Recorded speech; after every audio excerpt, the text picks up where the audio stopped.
Assalamu alaikum dear students, hope you are doing well. Welcome to my YouTube channel, The Expert Mathematician. I am your teacher Fizan Ahmed. Today I am going to discuss the vector form of Coulomb's law. पिछली video में हमने Coulomb's law को और die electric medium को देखा था. अगर आपने वो वीडियोस नहीं देखी तो आप जो है वो टॉप पर लिंक शो हो रहा होगा, आप जाकर देख सकते हैं और डिस्क्रिप्शन में भी आपको लिंक मिल जाएगा. So vector form of Coulomb's law जो है, हम यहाँ पर देखते हैं कि अगर हम किसी चार्ज को एक चार्ज है आइदर पॉजिटिव है या आइदर नेगेटिव चार्ज है, वो कुछ ना कुछ इलेक्ट्रिक फील्ड प्रोड्यूस करता है.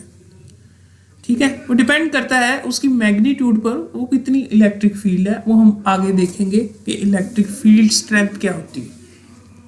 सो अगर हम उसकी इलेक्ट्रिक फील्ड में एक अनदर चार्ज को प्लेस कर दें, सो उस चार्ज पर उस चार्ज का कुछ ना कुछ इफेक्ट होगा, कुछ ना कुछ उसके दरमियान फोर्स ऑफ अट्रैक्शन या रिपल्शन होगी.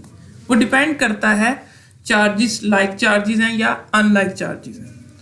ठीक है, अगर हम देखते हैं कि Q1 जो है फॉर एग्जांपल, एक पहला चार्ज जो है वो दूसरे चार्ज पर कुछ अफेक्ट करता है फोर्स से. ठीक है, फोर्स अप्लाई करता है उसके ऊपर.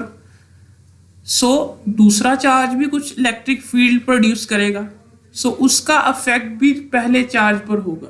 सो हम इस बात से ये अंदाज़ा लगाते हैं कि दो चार्जेस जो हैं Q1 Q2 पर फोर्स अप्लाई करता है और उसी तरह Q2 Q1 पर फोर्स अप्लाई करता है. सो दीज फोर्स जो है वो म्यूचुअल फोर्स है. Coulomb's force is a mutual force. It means if Q1 exert the force on Q2 and also Q2 exert the force on Q1. ठीक है, these two forces are equal but in opposite direction. ये दोनों forces जो है वो इनकी equal है, लेकिन इनकी डायरेक्शन जो है वो opposite है. Similarly, अगर हम इस दो चार्जेस को अगर हम प्लेस करते हैं कुछ डिस्टेंस पर, वो डिस्टेंस है r, लेट्स सपोज हम मान लेते हैं. सो अगर हम देखते हैं कि Q1 जो है Q2 पर फोर्स अप्लाई करता है, सो वो फोर्स किस टाइप की होगी? F21.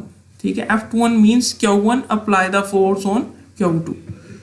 सो यहाँ पर देखें तो अगर Q1 Q2 पर फोर्स अप्लाई करेगा, सो Q2 मूव्स किस डायरेक्शन में करता है? इस डायरेक्शन में मूव करेगा. सो जिस डायरेक्शन में Q2 मूव करेगा, सो वो जो होगा हमारा यूनिट वेक्टर होगा R21. यूनिट वेक्टर की डायरेक्शन क्या होगी? जिस डायरेक्शन में Q2 मूव करता है उस डायरेक्शन को हम यूनिट वेक्टर कहते हैं. वेक्टर में हम वेक्टर के बारे में पढ़ रहे हैं तो हम ये जो डायरेक्शन का जो है वो यहाँ पर लिखेंगे. R21 जो है वो Q2 की डायरेक्शन है. ठीक है, F21 जैसे मैंने आपको बताया, force exerted on charge Q2 by Q1.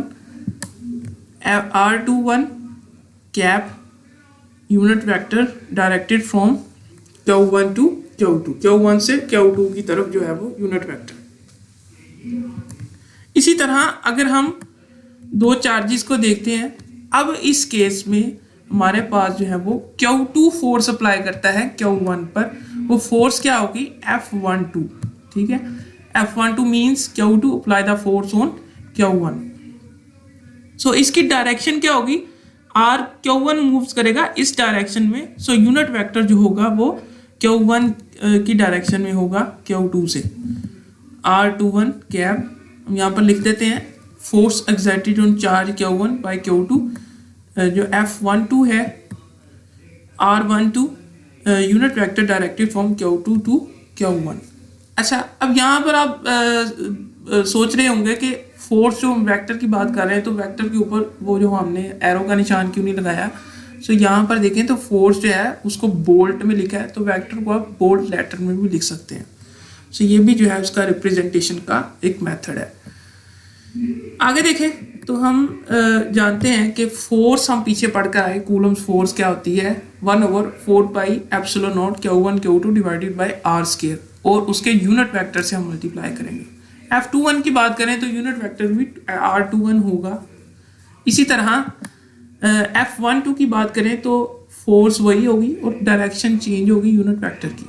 ठीक है, नेक्स्ट वन आगे देखें तो अगर हम R21 की बात करते हैं, आपने पीछे देखा था कि R12 जो है वो इस डायरेक्शन में है, R12 जो है वो इस डायरेक्शन में है और R21 जो है वो इस डायरेक्शन में है।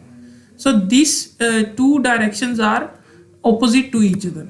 ठीक है, R21 जब डायरेक्शन ऑपोजिट होती है तो हम नेगेटिव का साइन लगाते हैं वेक्टर्स में, R21 is equal to minus R12।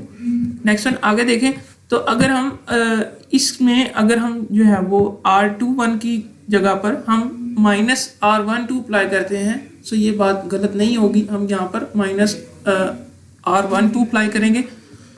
So this minus को अगर हम बाय ले आते हैं, minus 1/4 pi epsilon not Q1 Q2 divided by R square R12 cap.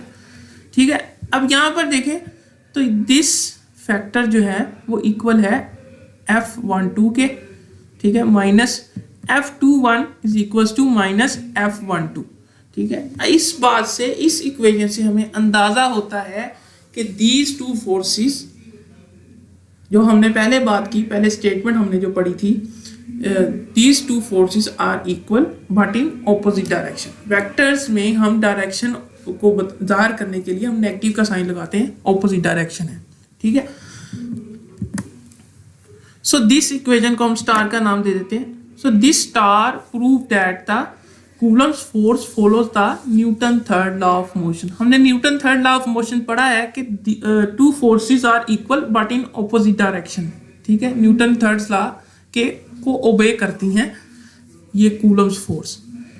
ठीक है, अगर आपको हमारी वीडियो अच्छी लगी हो तो लाइक करें, कमेंट करें, शेयर करें और हमारे चैनल द एक्सपर्ट मैथमेटिशियन को सब्सक्राइब करें और बेल आइकन पर ज़रूर क्लिक करें। अभी तक के लिए इतना ही, मिलते हैं अगली वीडियो में, तब तक के लिए मुझे इजाज़त दें। अल्लाह हाफ़िज़।